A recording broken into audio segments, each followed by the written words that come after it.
যদিও বা ঝড় হওয়ার বেশ কিছুদিন পরে আমি সাতদরগা রোডে আসলাম।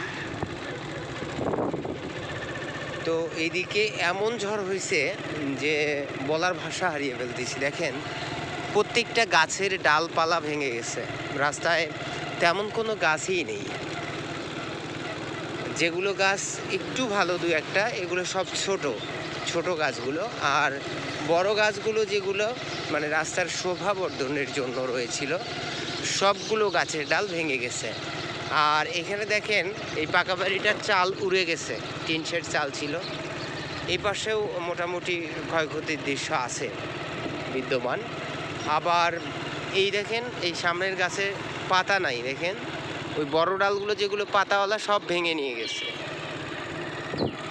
এই হলো অবস্থা, কলা গাছ ভাঙা। এই যে ঘর, খামারের ঘরটা পুরোটা উড়ে নিয়ে গেছিল। মোটামুটি সাতদরগা থেকে দামুর চাকলা কি মাহিগঞ্জ পর্যন্ত পুরা রোডটাতে এই লন্ডভন্ড অবস্থা। এই দেখেন